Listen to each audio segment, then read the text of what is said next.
بسم اللہ الرحمن الرحیم۔ السلام علیکم ورحمۃ اللہ وبرکاتہ۔ آپ سب دیکھ رہے ہیں میرا یوٹیوب چینل اسلام ود حورین۔ کیسی ہے میری وائی ٹی فیملی؟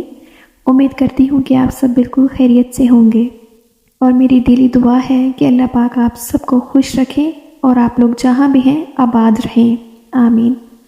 آج ہم بات کریں گے نیکی کا حرص پیدا کیجیے۔ اب یہ نیکی کا حرص کیسا ہے؟ وہ کچھ اس طرح سے ہے کہ اللہ تعالیٰ نے انسان کی فطرت میں حرص رکھی ہے، جو ترقی اور عروج کی شاہراہ کو رواں دواں رکھتا ہے۔ اگر انسان پر دنیا کا حرص غالب ہو جائے تو وہ ایک معاشی جانور کا روپ دھار لیتا ہے۔ اگر نیکی کا حرص اجاگر ہو جائے تو بندہ اللہ تعالیٰ کے قرب و ولایت میں وہ مقام حاصل کر لیتا ہے کہ فرشتے بھی دیکھتے رہ جاتے ہیں۔ ہم میں سے سب کو ہی تقریباً یہ حرص ہوتا ہے۔ ہم جب بھی کسی دوسرے کو دیکھتے ہیں تو اس جیسی چیزیں لینے کا حرص پیدا ہو جاتا ہے، ان جیسی گاڑی، ان جیسا گھر لینے کا حرص پیدا ہو جاتا ہے، لیکن ہم اپنی نیکیوں میں حرص پیدا نہیں کرتے۔ کاش کہ کسی دوسرے کو نماز پڑھتا دیکھ کے ہم اس کی نقل کریں، ایسا حرص پیدا کریں کہ جو ہماری نیکیوں کو بڑھائے۔ کسی کو روزہ رکھتا دیکھ کر، نفلی عبادت کرتا دیکھ کر ایسا حرص پیدا ہو جائے کہ ہم بھی عبادت میں لگ جائیں، ہم بھی نیکیوں کی طرف چل پڑیں۔ ہم میں سے کون شخص ہے جس میں حرص نہ ہو؟ بس ضرورت اس بات کی ہے کہ ہم اس حرص والے ملکہ اور صلاحیت کا رخ نیکیوں کی طرف کریں، اور اللہ تعالیٰ کی توفیق سے جس چھوٹی بڑی نیکی کرنے کا جب بھی موقع ملے وہ کر گزریں۔ ایک مرتبہ امام ابو داؤد رحمۃ اللہ کسی دریائی سفر میں تھے کہ کشتی کچھ وقت کے لیے ساحل پر ٹھہری۔ جب روانہ ہونے لگے تو ساحل پر کھڑے کسی شخص کو چھینک آئی، جس پر اس نے الحمدللہ کہا۔ امام ابو داؤد رحمۃ اللہ نے الحمدللہ سنی اور کشتی چل پڑی۔ اب ان کے دل میں یہ جذبہ پیدا ہوا کہ مجھے بھی اس کے جواب میں یرحمک اللہ کہنا چاہیے، لیکن اتنی دیر میں کشتی ساحل کو چھوڑ کر اپنی منزل کی طرف روانہ ہو چکی تھی۔ امام صاحب رحمۃ اللہ نے فوراً 3 درہم میں سے ایک چھوٹی کشتی کرایہ پر لی، ساحل پر تشریف لائے اور اس شخص کو یرحمک اللہ کہا اور واپس اپنی کشتی پر سوار ہو گئے۔ یہ نیکی کا حرص تھی۔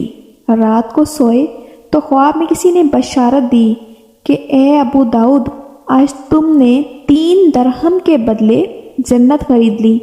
ہم اپنی غفلت یا لا علمی کی وجہ سے کتنی نیکیوں سے محروم رہ جاتے ہیں، اور دیکھیے اتنی چھوٹی سی نیکی پر انہیں جنت مل گئی۔ سبحان اللہ! جب آدمی اپنے دل و دماغ پر نیکی کا حرص غالب کر لیتا ہے تو نصرت خداوندی قدم قدم پر خود دستگیری فرماتی ہے، اور آدمی چند لمحوں میں بے شمار نیکیاں کما لیتا ہے۔ بے شک قرآن و حدیث میں بے شمار آسان اعمال بتائے گئے ہیں جن کے کرنے پر نہ کوئی رقم خرچ ہوتی ہے، نہ ہی کسی قسم کی کوئی تکلیف ہوتی ہے۔ آپ دیکھیے، بازار میں جاتے وقت چوتھا کلمہ پڑھ لیا جائے تو 10 لاکھ نیکیاں نامہ اعمال میں لکھ دی جاتی ہیں۔ سبحان اللہ!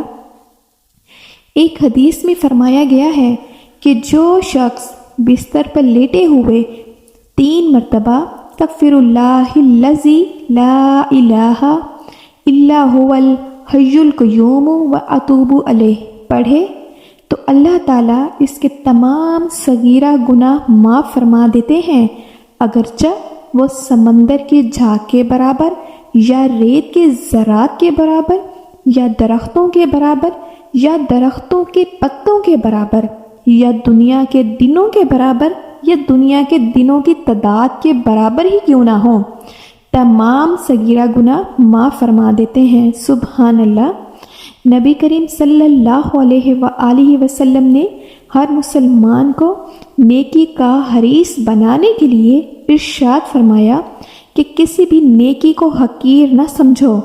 مطلب یہ ہے کہ نیکی کو معمولی سمجھ کر اس سے نہ رکو، بلکہ جس وقت بھی چھوٹی بڑی نیکی کرنے کا موقع ملے آدمی اس کو بجا لائے کہ کل روز قیامت جب اعمال تولے جائیں گے تو میزان عمل میں ایک ایک نیکی کی قدر معلوم ہوگی۔ اللہ پاک ہمیں نیکی کا حرص پیدا کریں ہمارے اندر، اور کیونکہ ہمیں جو دنیاوی چیزیں ہیں ان کا تو حرص پیدا ہو جاتا ہے، ہم دوسرے کو دیکھ کر ایسی نقلیں تو کرنے لگ جاتے ہیں کہ جیسے دوسرے کے پاس اگر کوئی چیز ہے، ایسی کوئی قیمتی چیزیں ہیں وہ ہمارے پاس بھی آ جائے، لیکن ہم ایسی نقل نہیں کرتے کہ جو ہماری عبادت بن جائے۔ جیسے کہ ہم نمازیں 5 وقت کی نہیں پڑھتے، وقت پر نہیں پڑھتے، وہ ذوق و شوق اور وہ تڑپ سے نہیں پڑھتے، اور اس طرح کی عبادتیں نہیں کرتے۔